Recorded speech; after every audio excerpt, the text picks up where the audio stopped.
Fundos imobiliários como herança. Essa é uma dúvida muito recorrente, recebo ela muitas vezes, e tem duas vertentes importantes. Então, primeiro, tem gente que me pergunta porque não entende qual a diferença de um fundo imobiliário para um outro tipo de bem.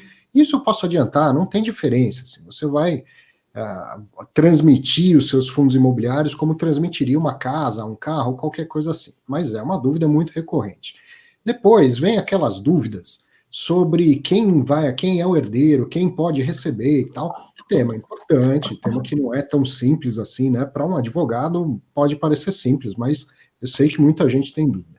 Mas o que mais gera dúvida, e você não encontra a resposta por aí, é uma vez que eu tenha herdado fundos imobiliários, como que é a questão dos custos, a tributação, o que eu tenho que pagar? Tem que pagar imposto de renda? Tem que pagar imposto sobre a transmissão? Quanto custa fazer isso? E aí, esse conteúdo é que a gente vai dar um foco e você vai entender definitivamente, porque claro que não é tão complicado assim de entender. Mas para isso, eu vou me aproveitar e conversar com quem entende, né? Fazer essas conexões, embora eu seja advogado há muitos anos que eu não estudo isso. E aí nada melhor do que a gente conversar com quem entende, com quem é da área e com quem tem experiência. E para isso, fiz um convite para a doutora Luciana Pantarotto, que prontamente atendeu. Eu fui aluno dela, inclusive. Esse ano teve o curso Top CVM de Planejadores Financeiros, né, de Planejamento Financeiro, e a Luciana, além de advogada, é planejadora, né?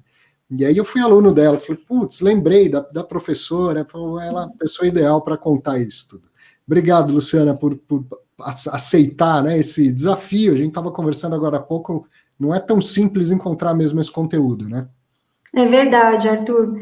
Obrigada pela introdução, pelo convite. Quero te parabenizar também por trazer esse conteúdo que é tão relevante e tão pouco explorado, que é a parte de sucessão, em especial quando abrange os investimentos, né, como é o caso dos fundos imobiliários. Então, espero que a nossa conversa aqui sirva para esclarecer um pouquinho das suas dúvidas e das dúvidas do pessoal que está assistindo também. Certamente vai ajudar muita gente. Isso que você falou é interessante e é mais ou menos que nem declaração de imposto de renda, Luciana. Tem muita gente muito contador, advogado que é super especialista em declaração de imposto de renda e tal, ou mesmo em sucessão, mas aí quando o cliente tem investimento em ações, em fundo imobiliário, no Tesouro Direto, aí complica. Putz, aí complica. Não, por quê? Porque pouquíssimos brasileiros fazem isso. E até um ano e meio, 2 anos atrás, eram muito menos ainda, 600 mil investidores em bolsa, né? Em fundos imobiliários, então, era 200, 300 mil. Agora isso vem mudando rapidamente, felizmente, e vão ser questões cada vez mais importantes. Por isso também que não é tão fácil encontrar material sobre isso por aí. Né? É verdade, Arthur.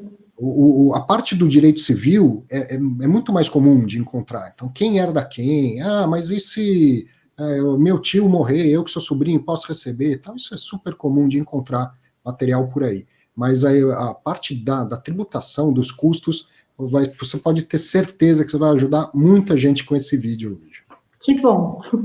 Bom, vamos começar. Essa primeira parte eu já né, adiantei na introdução, mas tem alguma diferença entre fundo imobiliário e outros bens? Porque é uma pergunta muito comum, né? E muitas vezes é algo que trava. Tem gente que quer investir em fundo imobiliário, já tem essa preocupação da sucessão, que é importantíssimo, e antes de entender isso, não dá o passo de entender. Então, eu invisto em fundo imobiliário. Se eu morrer, tem alguma diferença transmitir fundo imobiliário do que outros bens?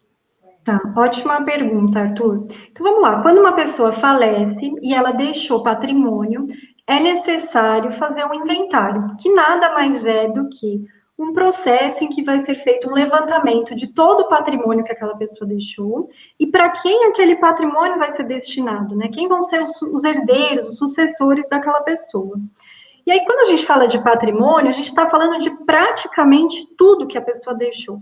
A gente está falando, por exemplo, de imóveis, veículos, participações societárias e também as aplicações financeiras, como é o caso dos fundos imobiliários. Então, a gente vai pegar tudo, colocar num monte, e esse monte vai ser partilhado entre os herdeiros de acordo com o que prevê a lei. Uhum. Ou seja, tudo junto. Tanto faz. Minha casa, meu carro e os meus fundos imobiliários vão tudo para inventário, não tem a menor diferença ou dificuldade adicional em relação a essa parte, né? Exatamente, entra tudo no mesmo lote. A gente vai dar foco em fundo imobiliário, mas se fosse ações, a mesma coisa, títulos do Tesouro Direto, a mesma coisa, a carteira de investimento, né, iria junto num inventário comum, né? Exatamente. A gente tem algumas exceções, Arthur, que é o caso, por exemplo, do seguro de vida e da previdência privada, né? A previdência ainda é um tema um pouco polêmico e tal, mas de modo geral, o entendimento aí majoritário é que as previdências não entram no inventário. No entanto, é um tema aí que ainda está em discussão. Com exceção desses, todos os outros bens e direitos entram nesse mesmo tratamento, inclusive os fundos imobiliários. Podemos até falar um pouquinho mais por final sobre o VGBL como uma alternativa, né, de planejamento sucessório, até pela questão dos tributos que a gente vai tratar daqui a pouco. Bom, como eu falei, hoje, pelo menos, a gente não vai falar de quem é herdeiro, né, necessário, quem não é e tal. Sei que é uma dúvida importante, talvez a gente possa até combinar um outro vídeo, uma outra oportunidade para falar disso. Uma única dúvida em relação a testamento. Eu poderia deixar meus fundos imobiliários para alguém que não seja meu herdeiro, por exemplo, minha esposa ou minha filha, ou ainda poderia destinar, dentre os meus herdeiros necessários, a fundo imobiliário vai só para minha filha e meus outros bens vão para minha esposa? Poderia fazer isso? Tá. Então, vamos lá. Quando uma pessoa falece, os bens são distribuídos para os herdeiros de acordo com uma ordem de sucessão que é prevista em lei, que normalmente privilegia os parentes mais próximos, o cônjuge, os filhos, os pais, etc. Quando uma pessoa pretende destinar o patrimônio dela de forma diversa do que prevê a lei, ela deve formalizar isso por meio de um testamento. Só que quando a pessoa tem herdeiros necessários, que são ascendentes, né, os pais, avós, bisavós, descendentes, que são os filhos, netos, bisnetos, e cônjuge ou companheiro, que são esses herdeiros necessários, quando a pessoa tem esses herdeiros, ela não pode destinar todo o patrimônio de forma livre. Metade do patrimônio, obrigatoriamente, deve ir para esses herdeiros nas proporções previstas em lei. Então, independentemente do conteúdo do testamento, é fundamental que ele não extrapole esse limite. Então, se a previsão de destinar os fundos imobiliários para um terceiro que sequer seja um herdeiro que está previsto ali no código, ou destinar os fundos imobiliários para apenas um dos herdeiros, é totalmente aceitável isso num testamento, desde que isso não viole essa regra de ouro, que é respeitar a legítima. Uhum. E dentre os meus herdeiros necessários, digamos que eu não quero deixar para ninguém diferente, mas eu poderia escolher assim, desde que o valor, da divisão do valor seja igual? Exatamente. Eu tenho imóveis e tenho fundos imobiliários, e eu resolvo deixar fundo imobiliário para minha filha e imóvel para minha esposa. Tudo bem, desde que a divisão seja equânime aí nesse exemplo. Exatamente, é isso aí. Porque pode acontecer, né? Imagina uma pessoa que tem 2, 3 filhos, e a gente sabe que cada um tem um perfil diferente, tem uma cabeça diferente. Eu posso ter um filho mais ligado ao mercado financeiro, que vai gostar de acompanhar ou de ter os investimentos em fundo imobiliário, e um outro que não quer saber de mercado financeiro, que prefere tocar um patrimônio de imóveis físicos e tal. Então, pensando na sucessão, né, é importante também saber que existe essa possibilidade. Exato. Bom, seguindo aqui. Inventário. Eu sei que de uns anos para cá, o inventário se tornou um pouco mais simples quando possível e dá para fazer até em cartório. Se eu tiver fundo imobiliário ou outros investimentos também, eu consigo resolver tudo isso diretamente no cartório ou obrigatoriamente vai ter que ser um processo judicial? Ótima pergunta. Então, quando o processo de inventário ele pode ocorrer por via judicial, que é o tradicional aí, que sempre foi feito, e recentemente por via extrajudicial, que é por meio de cartório. Só é permitido fazer por meio de cartório se todos os herdeiros forem maiores e capazes. Isso significa que, se tiver um herdeiro que é maior, mas ele é incapaz por qualquer motivo, não pode ser por cartório. Uhum. Todo mundo tem que estar de acordo com a partilha. Se tiver litígio, não pode ser em cartório. Certo. E não pode ter testamento. Então, se tiver alguma dessas condições, obrigatoriamente o inventário tem que ser por via judicial. Qualquer outra situação que não seja relacionada com essas 3 situações, pode ser, o inventário pode ser feito por meio de cartório. Lembrando, Arthur, que alguns estados permitem que, se todos os herdeiros forem maiores e capazes, não houver litígio e houver testamento, o processo de inventário começa em via judicial, mas depois pode tramitar no cartório, que também, de modo geral, tende a ser menos burocrático, menos custoso, etc. Mas ter ou não fundos imobiliários realmente não interfere nessa situação. Eu diria que se interfere no sentido de uma maior possibilidade de não ter litígio. Uma coisa é alguém ter lá 5 imóveis e 3 filhos. O dia que ele morrer, começa uma briga que não acaba mais. Você sabe disso. Meu avô era advogado e naquela época, advogado que fazia tudo na cidade, mas fez muito inventário. E ele falava assim que a pior briga que tem é a briga em pé de defunto. Né? Porque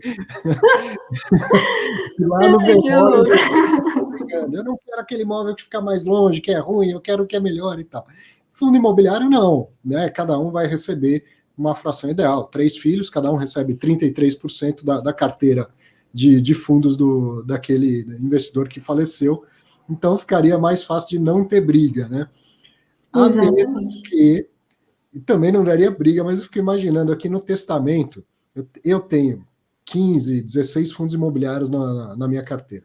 Já pensou se eu resolvo escolher quais fundos vão para cada um dos herdeiros? Aí a coisa podia mudar de figura, né? Exato. O fundo que todo mundo acha Você poderia deixar alguém chateado aí nessa... Isso. Mas até estando em testamento, alguém pode ficar chateado, mas para por aí. Não tenho que contestar. Se foi a minha última vontade, eu deixei isso escrito no testamento, não teria motivo para uma briga aí, né? E isso, desde que também o testamento, Arthur, ele esteja dentro da lei e dentro da razoabilidade, né? Então, esse é um ponto que... Então, aí dá espaço, porque, olha, deixar, por exemplo, um fundo grande, um Quineia para um e um XP Corporate Macaé para outro, não é razoável. Não é razoável. Aí dá para brigar em bolsa, aí dá para brigar na justiça. Exatamente. Muito bom. Vamos começar a falar da onde dói no bolso e aonde, por curiosidade, hoje é dia 21 de abril, a gente está gravando isso durante o feriado de Tiradentes, e que, né, algo que nasce por causa de um brasileiro revoltado com a tributação no país, né? Mal sabia ele aonde a gente ia chegar. E vamos falar... Pobre então, Tiradentes. Pobre Tiradentes. Vamos falar de tributação. Um herdeiro é sempre o Estado, do ponto de vista que ele sempre vai ficar com uma parte, e o Estado em suas várias esferas, né? Exatamente. Um dos tributos é o que aqui em São Paulo é chamado de ITCMD, em outros estados pode ter um outro nome, uma outra sigla, mas basicamente é o tributo sobre a transferência de bens causa-mortes, né? Ou seja, alguém morreu, outra pessoa recebe esse bem, ele tem que pagar um imposto aí. Explica como funciona o ITCMD e depois a gente fala especificamente de fundo imobiliário. Ótimo. Então, Arthur, quando uma pessoa falece, a herança é transmitida para os herdeiros, e aí, como você mesmo falou, o Estado, ao ver essa transferência de patrimônio, ele quer a parte dele dessa operação. Então, existe esse imposto que é estadual, ou seja, cada estado tem a sua legislação específica, apesar de, em muitos pontos, as legislações terem aí regras em comum, mas é um imposto estadual que incide sobre as transferências gratuitas de patrimônio, as heranças e as doações. Existe uma limitação de 8%, então a gente pode encontrar estados com uma tributação mais próxima de 0%, outros mais próximos de 8%, mas esse é o limite máximo. E, em geral, Arthur, o imposto incide sobre o valor de mercado do patrimônio, na data do falecimento. Aí, Isso significa... essa é a informação que ninguém sabe, né? Que tem que pagar ITCMD, um monte de gente sabe, mas qual é o valor, né? Isso pouca gente sabe. Exato. Então, pela legislação, claro que cada estado vai ter aí a sua particularidade, mas a regra geral é que o ITCMD incide sobre o valor de mercado. Isso Vou até significa destacar que... isso aqui, ó. Boa. Isso significa que, no caso de uma pessoa que tinha fundos imobiliários e venha a falecer, o imposto vai incidir sobre o valor de mercado na data em que a pessoa faleceu. Esse vai ser o valor que vai servir de base para essa tributação, que vai de 0 a 8%, a depender do estado. Então, vou fazer um resumão aqui para ver se eu entendi, me corrija se for o caso. O imposto ele incide sobre transmissões gratuitas, não é só no caso de morte. Se eu fizer uma doação para alguém, tem lá um valor de isenção, que também varia de cada estado, mas digamos que eu faço uma doação de 100 mil reais em cotas de fundo imobiliário para alguém, para minha filha que seja. Ela vai ter que pagar esse mesmo tributo, mesmo eu estando em vida, certo? Exatamente. Tem uma lei federal, embora o tributo seja estadual, tem uma lei federal que limita a alíquota máxima a 8%. Exato. E aí cada estado é livre para colocar a sua, né? Em Isso São Paulo, mesmo. se não me engano, é 4%. Em São Paulo. Em São Paulo é 4%, tanto para heranças quanto para doações. Em outros estados, a gente vê que pode até existir uma diferença entre o imposto sobre herança e o imposto sobre doação. Então, esse é um ponto até importante no planejamento. Se no seu estado houver alguma diferença na tributação, pode ser mais vantajoso optar por um ou por outro. Entendi. Agora, a questão do valor de mercado que é importantíssimo. Vamos à seguinte situação. Eu comprei cotas de um fundo imobiliário por 100 reais. E aí, passado algum tempo, ele está 120, né? Na data do meu falecimento, ele está 120. Então, os meus herdeiros, já que eu moro no estado de São Paulo, eles vão pagar 4% sobre os 120 reais por cota, né? Sobre o valor de mercado aí. Isso aí, perfeito. É esse o entendimento. Vou até colocar de novo. Não é lucro, é valor de mercado. Exatamente. Então, veja que aqui estamos falando do ITCMD, que é um imposto estadual que incide sobre as transferências de patrimônio por herança ou doação. Não tem nada a ver com imposto de renda, é outra coisa. Não tem Então, nada para de atingir resultado. ITCMD, o valor que a gente vai aplicar o imposto é o valor de mercado na data do falecimento. Então, mesma coisa se estiver abaixo. Paguei 100 reais e agora está 80 reais. Na data no dia que eu faleci, estava 80 reais. Pega a minha quantidade de cotas, multiplica por 80 reais. Essa é a base de cálculo. E aí, no estado de São Paulo, 4% sobre esse valor tem que ser pago de ITCMD. Exato, é isso aí. E se o herdeiro não tem dinheiro para pagar, o que acontece? Essa é uma situação complicada, viu, Arthur? Então, a minha primeira recomendação, para o caso de você receber uma herança e não ter como custear o ITCMD, os custos do inventário, que são um pouquinho altos e tal, a minha primeira orientação para você, consulte a legislação do ITCMD do seu estado e veja se existe a possibilidade de parcelar esse imposto. Aí você prorroga e tenta fazer o pagamento de outras formas. Quando isso não for suficiente, você pode até conversar com um advogado que está cuidando do inventário, para ele tentar formas de, por exemplo, postergar os custos do inventário, ou eventualmente solicitar um alvará, né, uma autorização judicial para vender algum dos bens do falecido para custear essa despesa. Então, existem algumas formas aí de resolver isso, mas eu começaria verificando essa possibilidade de parcelar o ITCMD. Agora, no caso dos fundos imobiliários, ou mesmo se fossem ações e investimentos que são líquidos, a possibilidade da venda é bem factível, né? Se explicar isso para o juiz, olha, é fácil vender e 2 dias depois o dinheiro vai estar aqui, acho que é bem provável que ele faça, que ele autorize isso, né? Isso, tudo vai depender, Arthur, do do processo, né, do que tá em discussão no processo. Quando a gente pensa em inventário, não parece, à primeira vista, que é um procedimento complexo. Judicialmente, há outras situações muito mais complexas. No entanto, podem surgir questões complexas ao longo do processo, como, por exemplo, o surgimento de novos herdeiros, ou o relacionamento entre os herdeiros fica tão desgastado que isso acaba refletindo no andamento do processo e até mesmo pode atrapalhar, pode postergar uma decisão que normalmente poderia ser dada de forma simples. Começa por birra, um tentar atrapalhar o outro, né? Aquele que está numa situação melhor financeira começa a protelar porque tem alguém que está ansioso, o outro irmão que não está tão bem está ansioso. Enfim, a briga impede de... Meu avô sempre falava. Né? É isso aí.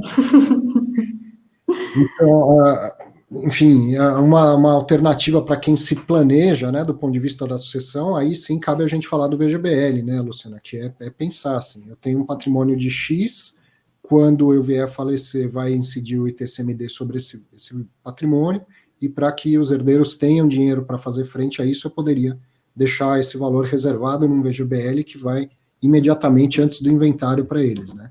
Exato. O VGBL, Arthur, assim como o seguro de vida, eles não entram no inventário.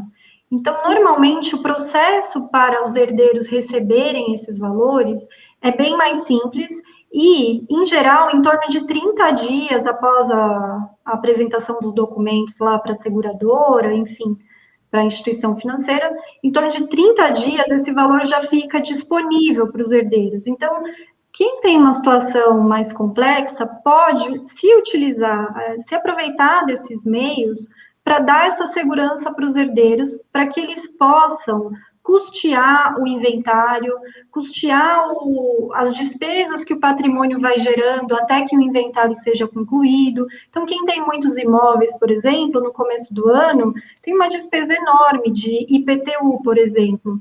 Então, isso é uma coisa que poderia, por exemplo, ser pensada, né, um valor que poderia estar lá no VGBL ou no seguro de vida, para dar essa segurança para os herdeiros, caso, nesse momento do começo do ano, no momento do pagamento do IPTU, o inventário ainda não tenha sido concluído. Sim. Bom, e a questão do imposto de renda? Uma coisa é o ITCMD, tem que pagar. Né? O imposto sobre transferência está sendo transferido e tal. Agora, incide imposto de renda? Se meu pai falecer, ele tem cotas de fundo imobiliário e eu vou receber parte dessas cotas em herança. Eu tenho que pagar imposto de renda nisso? Depende, Arthur. Essa é a frase que todos os advogados usam, né? Depende. Então, vamos lá, né? Você tem o falecido deixou cotas de um fundo imobiliário. A gente já sabe que na transmissão incidiu o ITCMD sobre o valor de mercado, e aí a gente pensa, e agora? O que eu coloco aqui para fins de imposto de renda? Essa é uma dúvida muito comum. Então, a gente tem que olhar para essa mesma situação com duas perspectivas diferentes. Uma é o ITCMD. Então, a regra do ITCMD, ela diz que o imposto vai ser calculado com base no valor de mercado das cotas na data do falecimento. Ponto. Rara situação no direito que não tem depende. Aí é sempre no valor de mercado. Aí é sempre. O contribuinte só tem que pagar, não tem que pensar. Uma outra situação, né, pela perspectiva do imposto de renda, a gente tem uma opção. Então, pela perspectiva do imposto de renda, os bens podem ser herdados pelo valor de aquisição ou pelo valor de mercado. No entanto, se o bem for doado pelo custo se o bem for herdado pelo custo de aquisição, não incide imposto de renda. Então, a pessoa comprou por 100, transferiu na herança por 100, não existe imposto de renda nessa situação. Agora, se a pessoa comprou por 100 e transferiu por 120, por exemplo, nesse caso, essa diferença de 100 para 120 é tratada como um ganho e está sujeita ao imposto de renda. Então, muito cuidado na hora de declarar, principalmente na declaração final de espólio, né? Na hora de formalizar essa transferência para fins de imposto de renda, é preciso se atentar que existem essas duas possibilidades. Uma não incide imposto de renda e a segunda pode incidir imposto de renda. Então, o herdeiro, ele escolhe se ele vai receber isso a valor de aquisição ou a valor de mercado. A valor de aquisição, muito provavelmente, já vai estar no imposto de renda, né? No exemplo do meu pai, está lá no imposto de renda dele, se ele falecer, é por aquele valor que eu poderia escolher receber, ou então vou ver quanto que está em bolsa aquela posição e escolho receber pelo valor de mercado. É uma escolha. Digamos que esteja acima, tá? Meu pai comprou cotas por 100 e eu no mercado está 120 e eu resolvo receber por valor de mercado. Quem que está tendo esse lucro? Eu ou ele? Quem que paga imposto de renda? Quem paga imposto de renda é ele. Né? Na verdade, é o espólio dele. Né? O DARF vai ser emitido com o CPF do falecido. Interessante. Sim, quem comprou é ele, e aí essa transferência seria a venda, quando ele faz a transferência ainda que já falecido. Exatamente. Então, veja que nessa situação, Arthur, não, o espólio, né, não está tendo um lucro, né, efetivo. Mas o simples fato disso, do patrimônio estar sendo transferido por valor superior, já é suficiente para isso ser tratado para fins de imposto de renda como um ganho. Então, eu estou recebendo, eu deveria fazer esse tipo de planejamento também. Quer dizer, eu posso receber por valor de mercado, se eu recebo por valor de aquisição, em hipótese alguma eu vou pagar imposto de renda. Certo? Digamos que a cota esteja a valor maior, então eu vou diferir esse pagamento. Só o dia que eu vender cotas com lucro é que eu vou ter que pagar imposto de renda. Né? Exatamente. Então, recebi do meu pai pelo mesmo preço que ele pagou, por minha escolha, passo a colocar no meu imposto de renda que eu paguei aquele mesmo preço, nesse exemplo R$100, e aí se um dia eu vender com lucro, eu vou lá e recolho imposto de renda. Exato. Agora, há situações em que eu posso escolher receber pelo valor de mercado. Se for um lucro, então o espólio vai ser tributado, vai ter que ter dinheiro lá para pagar esse imposto de renda.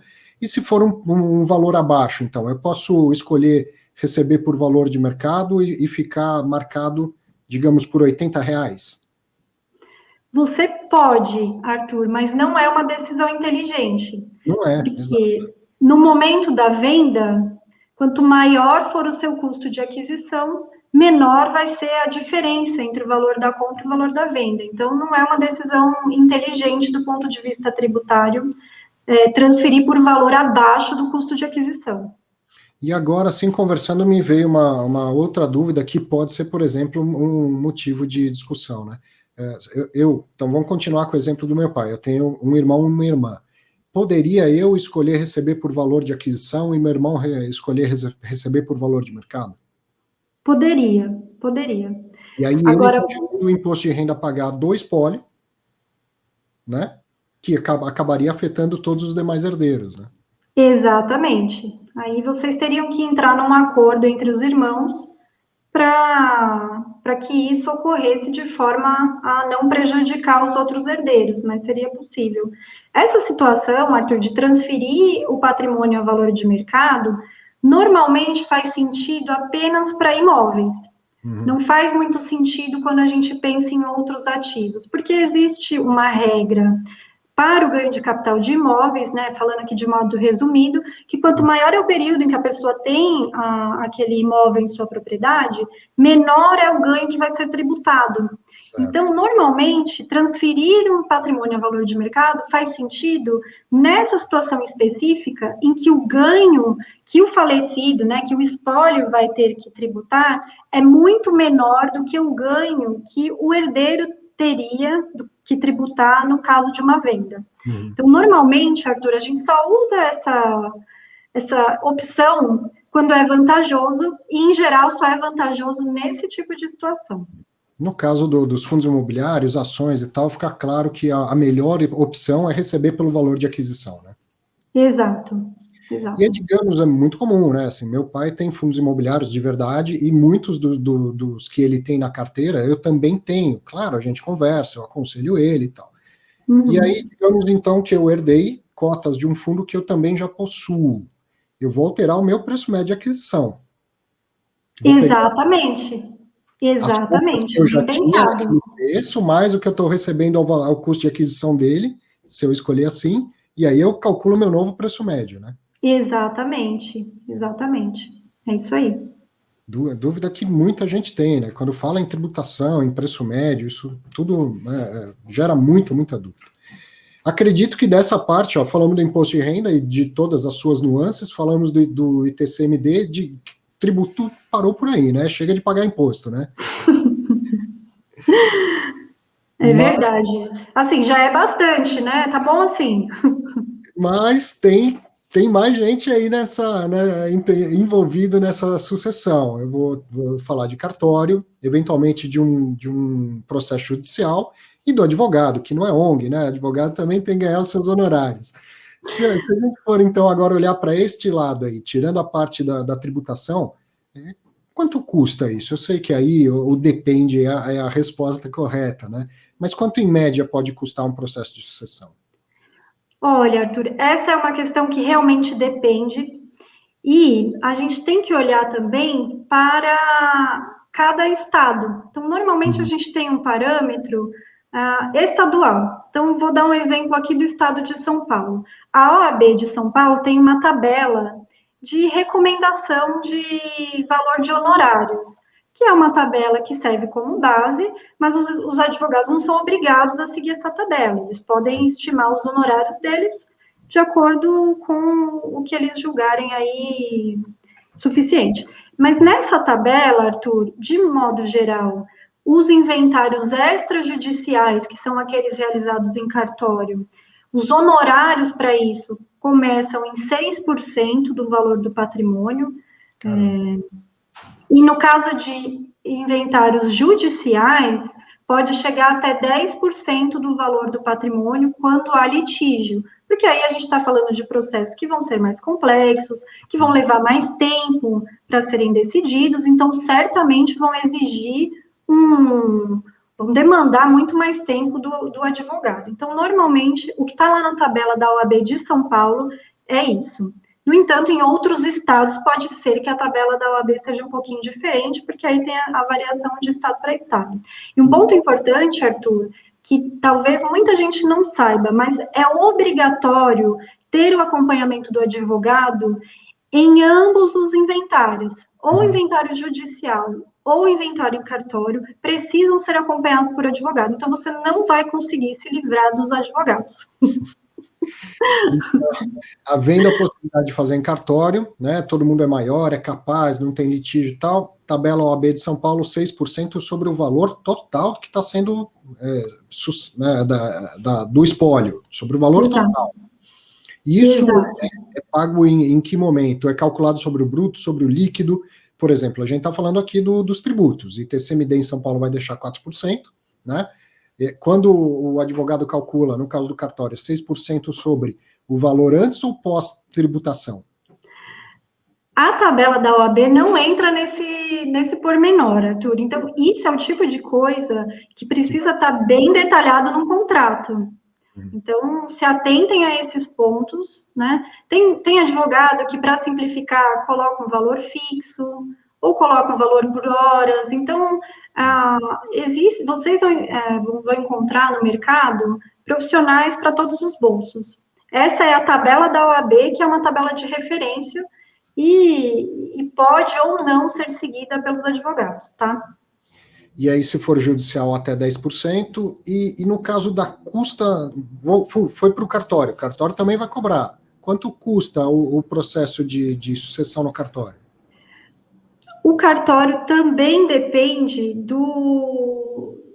dos honorários, né, das custas definidas por cada estado. Então, normalmente, as custas dos cartórios, elas estão atreladas ao valor do patrimônio que está sendo transmitido. Então, esse é o tipo de informação que a gente precisa consultar os cartórios Também tem a questão do ISS, que é o Imposto sobre Serviços, que é municipal, e isso impacta também no valor dos honorários dos cartórios, de modo que vai variar de cidade para cidade. Então, tudo vai depender do valor de mercado, do valor do patrimônio e também do local onde você está. Pode variar bastante. O ISS que você mencionou, que é um tributo municipal, assim, ele recai sobre o cartório, não sobre quem está herdando, né? Mas evidentemente, de acordo com a alíquota, vai ser mais caro ou mais barato a custa Exato, esse custo acaba sendo repassado para o consumidor e isso acaba trazendo variações aí nas tabelas dos cartórios também. E aí o processo judicial praticamente impossível dizer, né? Ele pode ser rápido, ele pode ser demorado, pode ter um monte de herdeiro, fora aqueles que aparecem de última hora. Aí, quanto mais detalhes, mais caro o processo, né? Quanto mais emoção, mais caro fica. Tem muita Então, emoção. basicamente, tem um custo inicial. Aqui em São Paulo tem uma tabela também que está atrelada ao valor do patrimônio ali que está sendo inventariado, mas aquilo é um custo inicial, porque se o processo for evoluir para um recurso, for julgado no TJ, no STJ, enfim, a cada instância vão surgindo novas custas, então a gente não tem mesmo como prever os custos de modo geral. Tem pessoas que têm uma situação simples e que vai demandar poucas certidões, poucos documentos, enfim, vai ser uma coisa simples e rápida e barata. Tem outras pessoas que às vezes nem têm um patrimônio tão volumoso, mas tem situações complexas. Tem imóveis que não estão regularizados, os herdeiros não se entendem.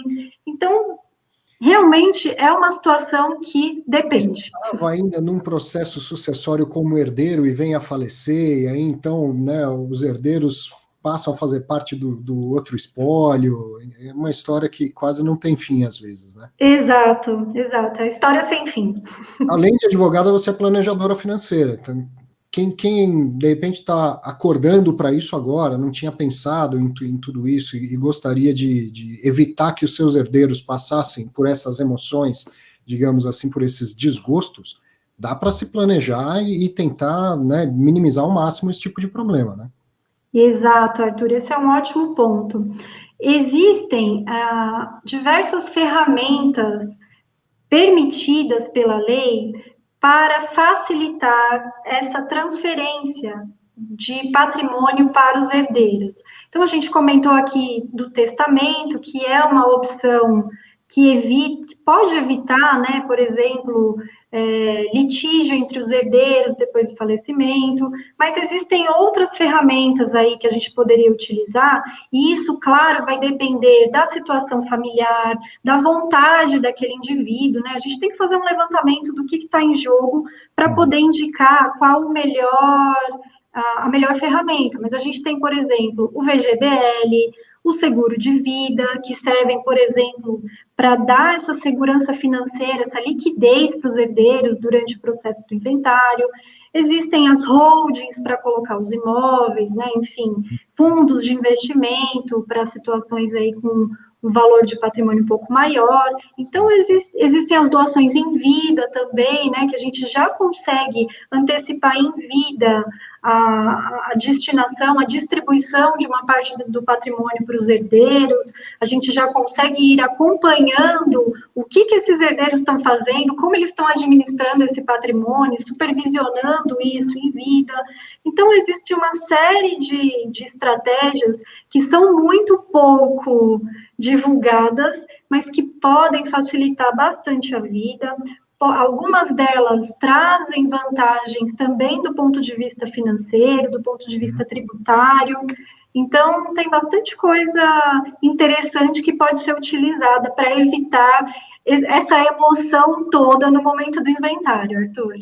Muito bom. Então, você que está acompanhando e ficou interessado, está numa situação parecida, planejando a sua sucessão, ou às vezes até no meio de um processo de sucessão, vou deixar aqui na descrição, pode ser o seu perfil no LinkedIn, Luciana?